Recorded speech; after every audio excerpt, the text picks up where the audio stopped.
First of all, nothing's happened with our team in the last 6 hours. We're going to start the same way tonight. Any basketball questions don't matter.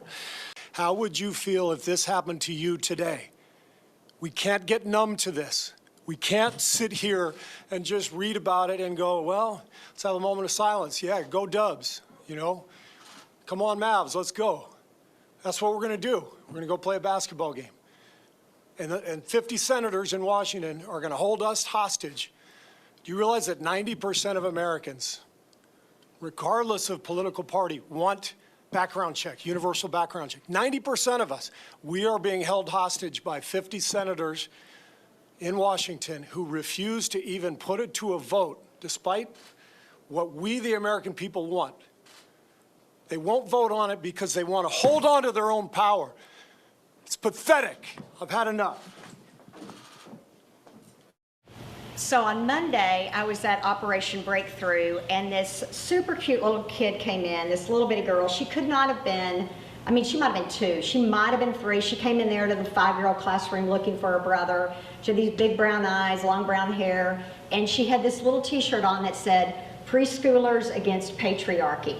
And I was like, oh my God, that is the cutest damn thing, you know, and I was like, where can I get that shirt? And then I thought, you know, and she's got her work cut out for her, doesn't she? Because, you know, the patriarchy's having a pretty good day. And then the next day, on Tuesday, there was nothing about it that was really funny, because it was just this image of all these little children, you know, preschoolers, middle schoolers, high school, up against this kind of authoritative, domineering, oppressive structure.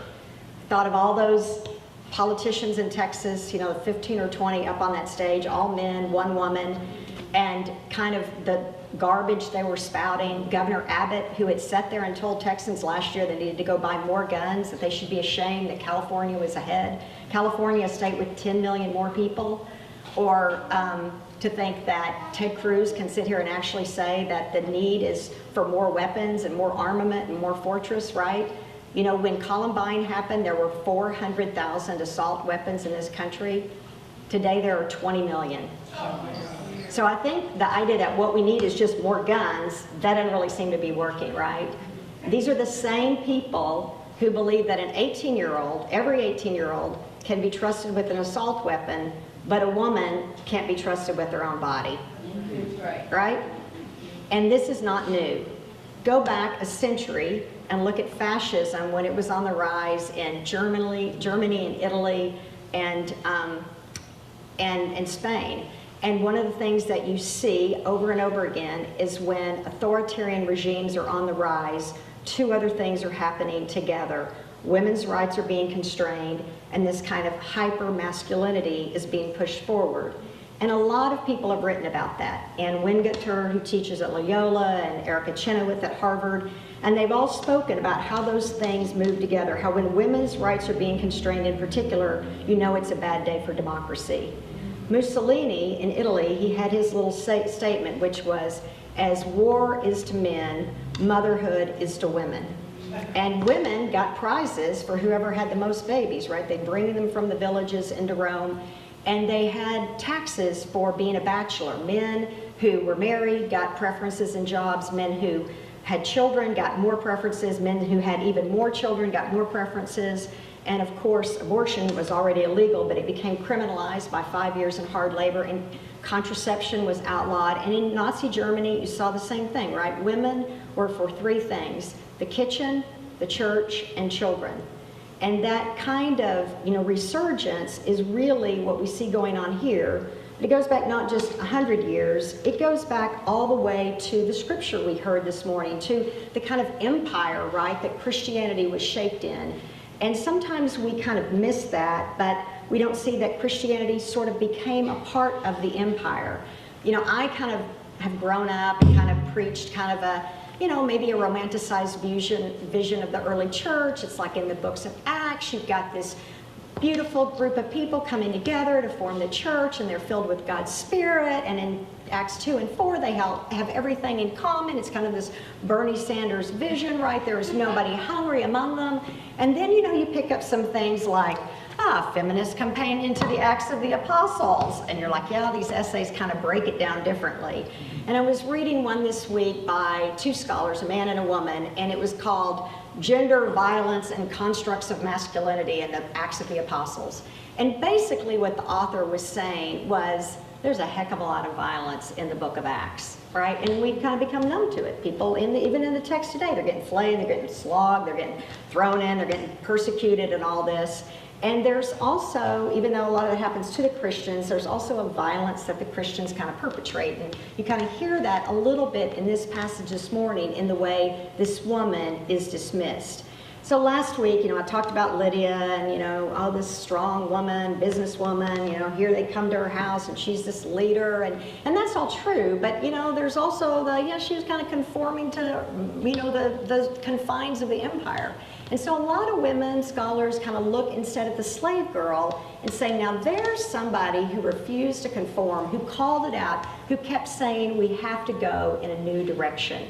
It's a quirky little story. This woman is kind of possessed by a spirit, and because of that, she can tell fortunes. And in this passage, Paul and Silas come to town, and she's following them, going, oh, you guys are God of the Most High, liberate us. And they get irritated with her. It doesn't say they care for her, they're concerned about her, they're irritated with her. And so they just throw her spirit out, and then she just disappears. And then her owners, who are enraged because now they can't make any money off of her, have this battle between Paul and Silas, and all of the action kind of shifts to the men. And yet that woman is still there, kind of calling us out, asking us, begging us, pleading us to imagine a different way. And that's exactly what Steve Kerr has been doing his whole life. I can't begin to tell you how many clips we could have showed of Steve Kerr. Not just the one from Tuesday night. Go back in April after the shooting in Sacramento. There he was before the ball game saying the same thing. You could go back after George Floyd. There he is in East Oakland showing up just at a Black Lives Matter meeting and taking this, they didn't want the stage. They gave it to him, and he stood up there and he talked about white people. White people have got to listen. White people have got to hear. And then a couple of months before that, it was a police officer a black man shot by police. And then you go back and he's speaking out against the Iraq War. I mean, he spent his whole life calling it out. And not everybody knows his history. He comes from a long line of thoughtful humanitarians. His great-grandfather was a Presbyterian pastor. His grandparents were a part of the very first humanitarian relief effort this country ever carried out in 1919. They left their homes in New Jersey and Ohio, and they both made their way to Syria, where they joined in this relief effort after the Armenian genocide, where 1 million people, almost the entire Armenian population, was wiped out. And his parents met there, his grandparents met there. They worked with refugees, and then they worked with orphans, and then they stayed on and became professors at the American University of Beirut. And they taught there for 40 years, became passionate about the Middle East. And that's where Steve Kerr's father, Malcolm Kerr, was born. He was born there in Beirut, and he grew up, like his parents, to be a professor at the American University of Beirut. Steve Kerr's father, Malcolm Kerr, was kind of known as the preeminent scholar on Lebanon. He wrote kind of the very first book on the Arab Cold War that was in English, years back, and he was like this incredible envoy for peace in the Middle East. And that's where Steve Kerr, he was born there, then he lived in Cairo, and then when he was 5 or 6, his father got a job at UCLA, and that's where Steve Kerr learned to love basketball, right? Because his father, as a professor, had these 2 tickets to sit right there courtside, and so that was when Bill Walton was playing for the Bruins, and they won 2 back-to-back national championships. It was this just incredible heyday for basketball, and so he grew up back and forth between the Middle East and California. And then when he was a freshman, junior or so in high school, his father got a call to go back to the American University in Beirut to be the president. It was an incredibly prestigious thing to be the president there. But it was also a very dangerous thing because the previous president of the university, the American University of Beirut, had been kidnapped and held by the Islamic Jihad for a year. There was all this kind of battle back and forth between the Lebanese and the Syrians, and some of you remember those days. Remember that in 1983, the fall, that's when the Marines, 241 American Marines, were killed when that bomb, the suicide bomb, they were there as a part of a peacekeeping mission with French and German, with French and Italian and British forces. There were another 60 French who died. And so Steve Kerr was on the other side of the world as a freshman at University of Arizona, 18 years old, when his coach woke some of the other players up, and they woke him up in the middle of the night to tell him his father was gone. So when he bangs his hand on the table, when he cries, when he starts every single press conference with the same thing, looking at the people and saying, my heart breaks for those of you who have lost your mother and your father and your sister and your brother, because your life will never be the same, and there will always be an incredible hole. He's not just talking, right? He's speaking as somebody who knows that.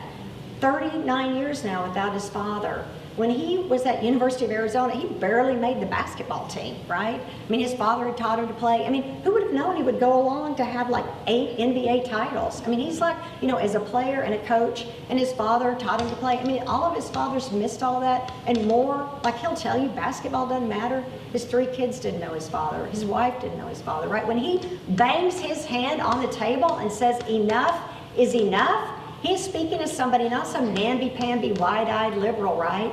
He was born in Beirut, okay? His father was assassinated by terrorists. His parents have been involved in the Middle East peace process for 100 years. He's banging on the table saying enough is enough. He's saying we can do better than this. He's not some person who thinks, oh, we can just all take hands and sing Kumbaya and it's all gonna be okay. No, Steve Kerr doesn't think that. Steve Kerr thinks, you know what? It could be better. We're not gonna stop every killing, but we could stop some. He doesn't think we're gonna have a perfect union, but he thinks what? We could have a little bit better union, right? And he's speaking up because you know what? The preschoolers can't do it by themselves, right? The preschoolers can't vote, and they can't march, and they can't make the casseroles, and they can't make the cakes and the cards. They can't change their looking at us as people who will speak up and believe and change and grow.